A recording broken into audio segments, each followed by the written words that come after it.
नमस्कार, न्यूज़ आरती मीडिया पर आपका स्वागत है। रविवार को यानी 15 अगस्त 2021 को 75वां स्वाधीनता दिवस मनाया गया। राष्ट्रीय ध्वज तिरंगा को लेकर कई तरह की आचार संहिताएं हैं। झुंझुनू जिले के नवलगढ़ में भी सूर्यमंडल ग्राउंड पर राष्ट्रीय पर्व स्वतंत्रता दिवस मनाया गया। यहाँ उपखंड स्तरीय कार्यक्रम समारोह आयोजित किया गया, पर यह किसी ने भी ध्यान नहीं दिया कि झंडारोहण फहराते समय इतनी बड़ी भूल हुई है या लापरवाही। नवलगढ़ के सबसे बड़े अधिकारी एसडीएम सुमन सोलेन ने ठीक 9 बजे झंडारोहण किया, मगर तिरंगे का अपमान भी हो गया। वो कैसे हुआ हम बताते हैं। झंडारोहण के दौरान तिरंगे के नीचे वाली रस्सी को बांधा भी नहीं गया और पतंग की तरह झंडा एक हिस्से से बंधा और दूसरा हिस्सा रस्सी से लटकता हुआ हवा में उड़ता रहा। ये देखिए किस तरह तिरंगे के साथ रस्सी उड़ती हुई दिखाई दे रही है। दूसरी बड़ी चूक, झंडारोहण के तत्काल बाद राष्ट्रगान शुरू हुआ, जो 52 सेकंड का होना चाहिए, उसकी जगह 62 सेकंड का गाया गया। यही नहीं, राष्ट्रगान के समय झंडारोहण करने वाले का हाथ सलूट की स्थिति में होना चाहिए। उपखंड अधिकारी के बराबर में शहर के सबसे बड़े व्यक्ति, यहाँ के चेयरमैन भी खड़े हैं, पुलिस उपाधीक्षक भी हैं। इसके अलावा अनेक विभागों के जिम्मेदार अधिकारी वहाँ मौजूद थे, मगर किसी की भी नज़र झंडे की तरफ नहीं गई। राष्ट्रीय ध्वज तिरंगा राष्ट्रीय गौरव का प्रतीक है। इसका मान सम्मान देश का सम्मान है। तिरंगे को फहराते समय किसी से भी भूल या चूक होती है, इसका मतलब साफ है, पहले से कोई तैयारियां नहीं की गई। अगर समय रहते पूर्व तैयारी कर इसके महत्व को जानना चाहिए। तिरंगे को कैसे फहराया चाहिए, राष्ट्रीय ध्वज का सम्मान मिलना चाहिए, इसको लेकर हमारी टीम ने पड़ताल की। तो सुनिए क्या कहते हैं इनके जानकार। उसके पश्चात वो ऊपर वाली रस्सी को खींचेगा और खींचते ही जो है वो ध्वज जो है वो अनफर्लिंग हो जाएगा, उसका वो ध्वज आरोहण हो जाएगा। उसके बाद उस रस्सी को अवश्य बांध दिया जाना चाहिए, ताकि वो रस्सी उस झंडे के साथ में उड़ती नहीं रहे। एंश्योर कर लेना चाहिए इस बात को कि वो झंडा ठीक ढंग से हवा के साथ लहरा रहा है। हमारा राष्ट्रीय ध्वज तिरंगा, इसको हमारे बहुत ही सम्मान के साथ में फहराया जाना चाहिए। कुछ समय पूर्व तक ये केवल राष्ट्रीय जो उत्सव होते थे उन्हीं पर फहराने की अनुमति थी। वर्तमान में इसको प्रतिदिन फहराया जा सकता है,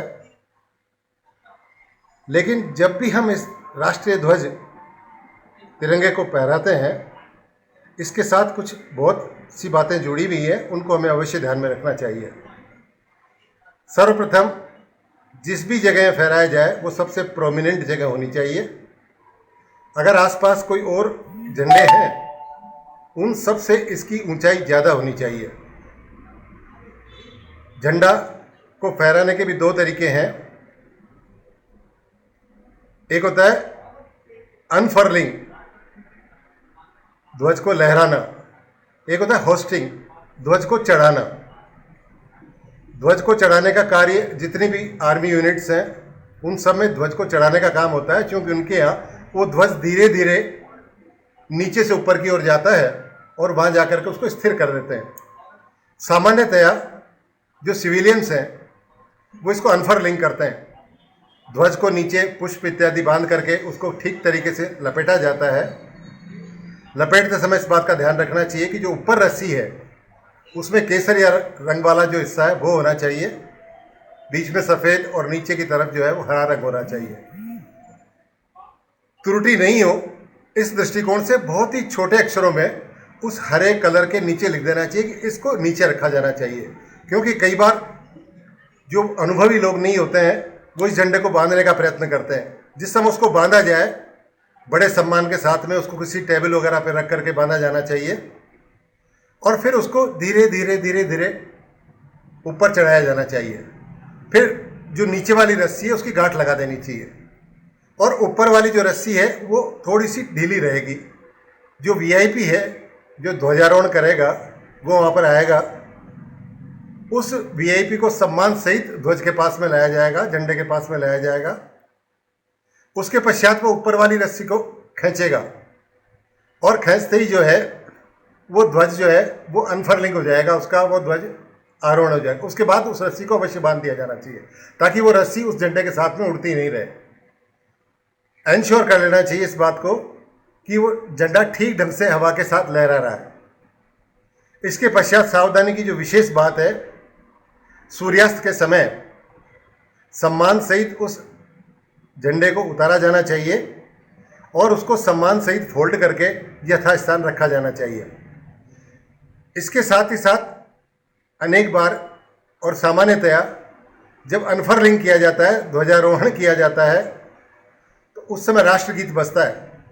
तो जिस समय जल शुरू हो, अगर वीआईपी ने या और जो लोग उपस्थित हैं उन्होंने सर पे टोपी, साफा, पगड़ी या कुछ भी पहना हुआ है, हेड गियर है उनके सर पे, तो उनको ठीक प्रकार से सैल्यूट करना चाहिए। पिछले सालों में कुछ इस प्रकार की परंपरा भी देखने को आई है कि जिनके सर पे हेड गियर नहीं होता वो भी अपना हाथ करके सैल्यूट कर देते हैं। जिस भी तरीके से आप उसका पूर्ण सम्मान का ध्यान रखा जाना चाहिए। और जहाँ तक जनगण मन की बात है, जो ही जय हे जय हे जय हे खत्म होता है उस समय सब लोग एक साथ उस सैल्यूट को डाउन करते हैं। ये कुछ विशेष बातें थी जो ध्वजारोहण के समय, झंडा फहराने के समय हमें ध्यान में रखनी चाहिए। सर, कई जगह बड़े बड़े अधिकारी भी भूल जाते हैं, गलतियां करते हैं। इस चीज़ को लेकर वो पहले से तैयारियां नहीं होती उनसे। हाँ, उसके लिए बहुत उपयुक्त प्रश्न है आपका। एक दिन पहले जो अपना ध्वज है उसके बारे में इंश्योर किया जाना चाहिए, कहीं वो कटा फटा नहीं हो, ठीक ढंग से उसकी धुलाई हुई हो, प्रॉपर ढंग से उसकी प्रेस की हुई हो। रस्सी जो है उसको भी खींच करके देख लेना चाहिए, क्योंकि लास्ट मोमेंट जो है अगर कोई भी कमी रह जाती, अगर मान लो पहले दिन आपने देखा है सब कुछ, तो उसको ठीक किया जा सकता है। इसलिए एक दिन पहले तो कम से कम तैयारी इसकी अवश्य की जानी चाहिए। और इसके संबंध में बहुत सारे नियम कायदे हैं, जो अधिकारी है उसको एक बार पुनः स्मरण कर लेना चाहिए, या अगर वो उपयुक्त समझे तो किसी की सलाह ले लेनी चाहिए। जो झंडे को बांधने वाला व्यक्ति अनेक बार वो नहीं खुलता, ऊपर जा करके गांठ ठीक ढंग से लगी हुई नहीं है तो खुल नहीं पाता।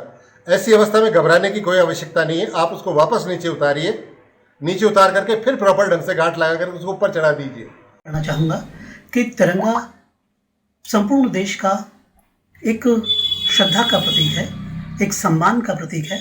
उसके प्रति जो भी लापरवाही है, असावधानी है, वो निश्चित रूप से एक राष्ट्रद्रोह का, राष्ट्र के अपमान का प्रतीक मानी जाती है। यदि मान लीजिए कोई अधिकारी ये कहता है कि गाड़ी पर जो मैंने तिरंगा उल्टा लगा दिया, तो ये अधिकारी, तिरंगा जो झंडा दिया जाता है वो अधिकारी को दिया जाता है, न कि किसी ड्राइवर को, न कि किसी फोर्थ क्लास को। अधिकांश तौर पर वो इस बात की स्थिति कहते हैं कि साहब ये मेरे ड्राइवर से गलती हुई या उससे गलती हुई है। नो, ड्राइवर को तिरंगा नहीं दिया जाता, सर्वेंट को तिरंगा दिया जाता है उस अधिकारी को जो उसके योग्य है। तो इसलिए तिरंगे का जो अपमान है वो देखे, पहचाने कि उसने क्या भूल की है। तो राष्ट्रीय दायित्व को, अपने राष्ट्रीय चरित्र को पहचाने। अक्सर 15 अगस्त और राष्ट्रीय पर्व पर जब हम तिरंगा झंडा फहराते हैं तो कुछ भूलें हो जाती है, तो वो उसकी